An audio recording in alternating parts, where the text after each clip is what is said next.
Mari kita bandingkan dengan Galatia 5. Ini ayat yang sangat populer, saudara. Galatia 5 ayat 22 sampai 23, nanti lanjut 24.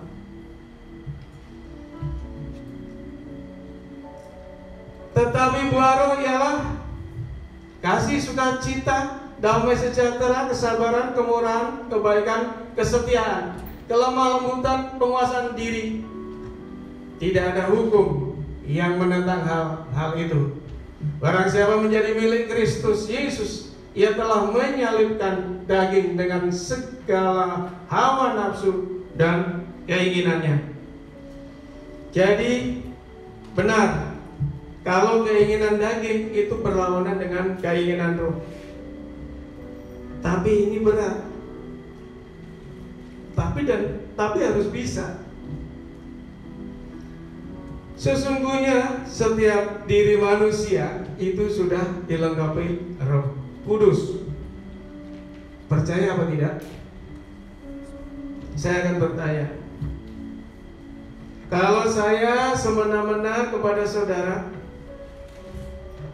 saya semau-maunya saya terhadap saudara, sementara saudara adalah orang baik, orang benar, boleh apa tidak?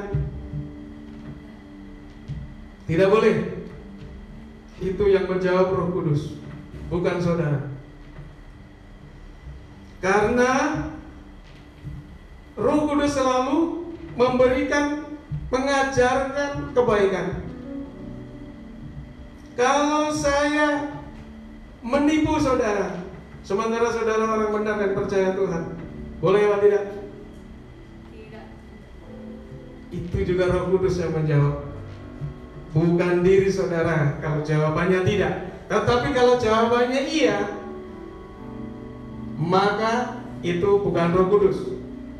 Di dalam hati setiap manusia, di dalam diri setiap manusia sudah dilengkapi Roh Kudus dan roh yang lain.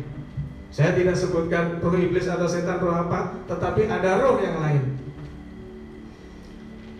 Tinggal bagaimana kita mengaktifkan roh tersebut. Kalau kita mengaktifkan roh yang baik, Roh Kudus, maka roh yang lain tidak bisa berkuasa di situ.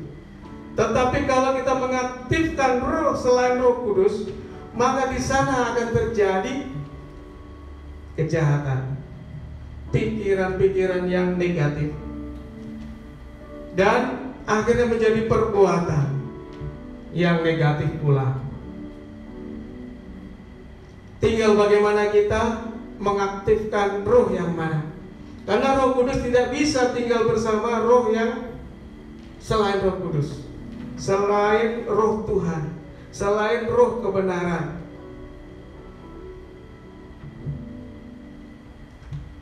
Kalau begitu, kenapa ada orang jahat atau kejam? Itulah tadi jawabannya. Karena yang diaktifkan di dalam dirinya bukan Roh Kudus, tetapi roh yang lain. Bolehlah kita katakan roh iblis. Karena setiap orang ada Roh Kudus, maka sehingga kita bisa mengatakan atau kita bisa melakukan rendah hati, mengampuni, punya iman, bisa berdoa. Karena Roh Kudus itu menyertai kita untuk menyembah Tuhan, untuk bisa menyembah Tuhan, sehingga kita bisa mengatakan Tuhan ajaib, Tuhan dahsyat. Itu karena kita bersama Roh Kudus. Kalau tidak bersama Roh Kudus, kita tidak mungkin bisa menyebut itu. Kita tidak mungkin bisa memikul salib kita. Kita tidak bisa melaksanakan kuk yang dipasang Tuhan. Kuk adalah rakitan, kalau bahasa Jawanya itu yang dipasang di pundak sapi untuk membajak sawah, itu namanya kuk. Jadi kita tidak mungkin bisa itu, dan tidak bisa memahami firman Tuhan kalau tidak ada Roh Kudus menyertai kita. Kita bisa bertumbuh berkembang di dalam Tuhan itu juga karena Roh Kudus. Berusaha hidup layak dan berkenan di hadapan Tuhan, sanggup memikul salib tersebut dan melaksanakan pekerjaan-pekerjaan yang diserahkan kepada kita dari Tuhan. Sebagai ayat penutup, saya akan bacakan di Kolose 3 ayat 15. Hendaklah damai sejahtera Kristus memerintah dalam hatimu, karena untuk itulah kamu dipanggil menjadi satu tubuh, dan bersyukurlah.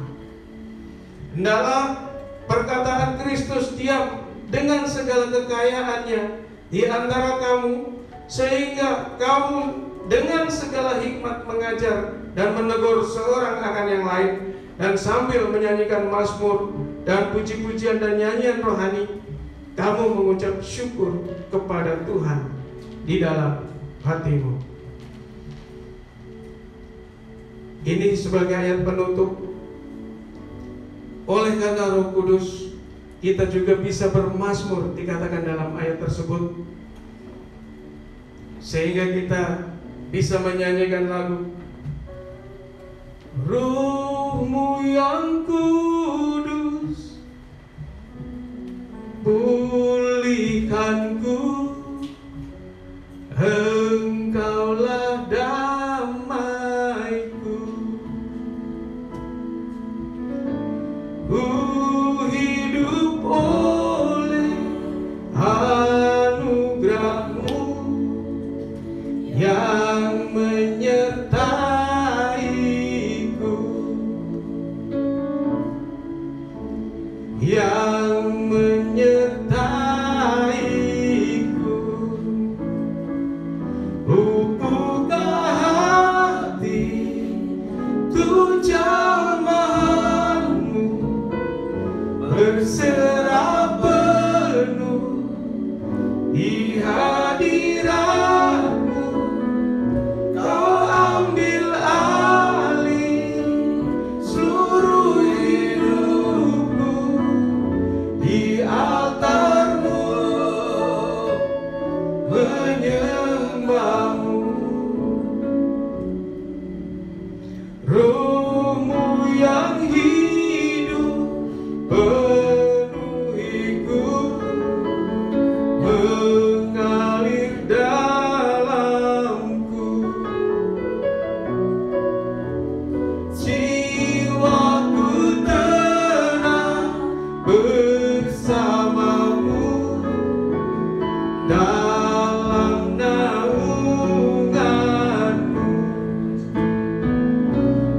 Buka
Ampuni segala dosa dan kesalahan hamba serta pelanggaran hamba. Karena ada tertulis, berbahagialah orang yang diampuni, yang kesalahan, pelanggaran dan dosanya tidak diperhitungkan oleh Tuhan. Terima kasih Tuhan, terima kasih Roh Kudus. Dalam nama Tuhan Yesus Kristus. Haleluya. Amin. Silakan duduk. Puji Tuhan, kita sudah diberkati firman Tuhan. Terima kasih Pak Sucipto. Tuhan Yesus memberkati. Baik, kita akan doa siapa? Kita doakan biar Bapak Ibu semua Tuhan tolong dan mengalami kepenuhan Roh Kudus yang adalah pribadi Tuhan. Hari-hari ini kita memang sedang dalam penantian, merayakan penantian bagaimana murid-murid pertama dikatakan, kamu harus tinggal satu tempat menantikan janji Bapa, yaitu Roh Kudus. Saya mau berdoa buat saudara, buat bangsa kita, agar Roh Kudus turun memenuhi. Saja kita bangkit berdiri lagi. Katakan kata-kata profetik, kata-kata yang memberkati bangsa ini. Biar juga bapak-bapak mulai bangkit menjadi imam dalam rumah tangga, mendoakan seisi rumah, membacakan firman, memimpin istri dan anak-anak untuk membangun mesbah doa, agar Roh Kudus sungguh-sungguh menyatakan dirinya, memenuhi setiap orang percaya. Dalam nama Tuhan Yesus, Roh Kudus yang Tuhan janjikan bagi orang percaya, bagi anak-anak-Mu, curahkanlah sekarang. Biar terjadi damai sejahtera, hidup dalam kebenaran, khususnya dalam menghadapi virus corona ini. Biar semua anak-anak Tuhan bangkit, alami keberanian untuk hidup, bergerak, melakukan tugasnya, punya impian dalam nama Yesus. Berdoa juga buat bangsa ini, Bapak Presiden, wakilnya, Menteri, DPR, para gubernur, bupati, wali kota, camat, lurah, dan juga RW, RT. Tuhan beri hikmat akal budi, bijaksana untuk melakukan tugas mereka. Berdoa buat saudara-saudara kami yang merayakan Hari Idul Fitri, Tuhan memberkati. Berdoa juga buat rencana new normal yang akan terjadi, yang akan diadakan di seluruh Indonesia. Tuhan buat semua berhasil. Kami mengucap syukur, dan sebentar kami mau memberi persembahan. Tuhan Yesus memberkati dalam nama Tuhan Yesus. Haleluya. Amin. Silakan duduk. Sebentar kita akan memberi persembahan, nanti Ibu Elis akan jalankan. Kita nyanyikan pujian Kurnia saja. Kau tunjukkan kasih setia.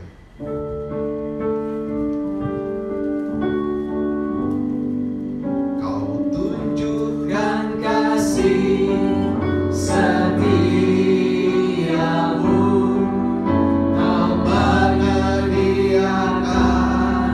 yang ku perlu, kau setia, kau mulia, dulu sekarang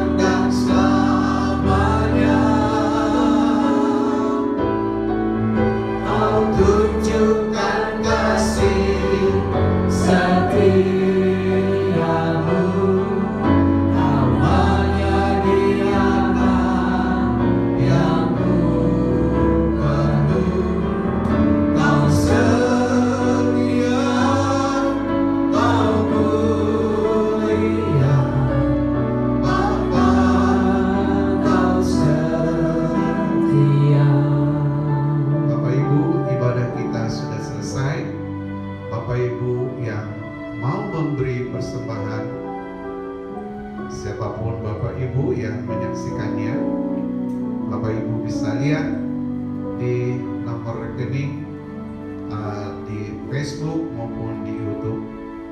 Kami senang saudara diberkati Tuhan. Berdoa minggu depan tanggal 31 dalam new normal kita sudah bisa beribadah di gereja. Tidak ada hambatan, tidak ada halangan. Saya percaya Tuhan memberkati kita. Kita akhiri ibadah kita dengan doa berkat.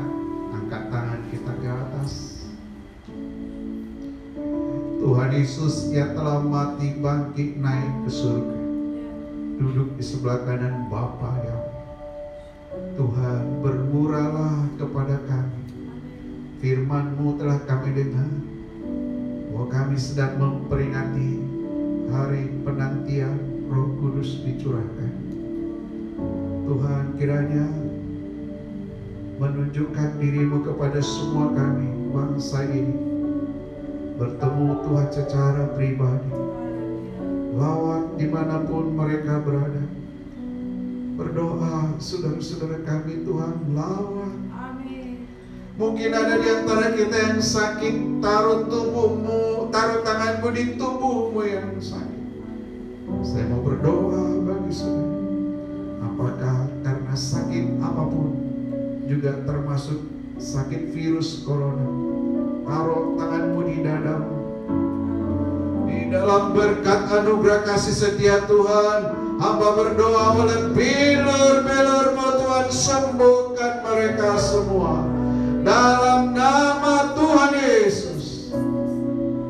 Dalam nama Tuhan Yesus. Yang kesulitan ekonomi, pekerjaan, usaha, mari angkat kedua tanganmu. Terima pertolongan Tuhan. Terima pertolongan Tuhan. Saat ini turun atasmu dalam nama Tuhan Yesus. Kami terima berkat-Mu ya Tuhan. Terimalah berkat kasih karunia dari Tuhan Yesus Kristus, kasih sayang dari Bapa di surga, persekutuan dengan Roh yang kudus, sampai Maranatha menyertai memberkati kita. Jadi dalam nama Tuhan Yesus. Dan semua kita yang percaya katakan amin. Amin. Beri kemuliaan bagi Tuhan.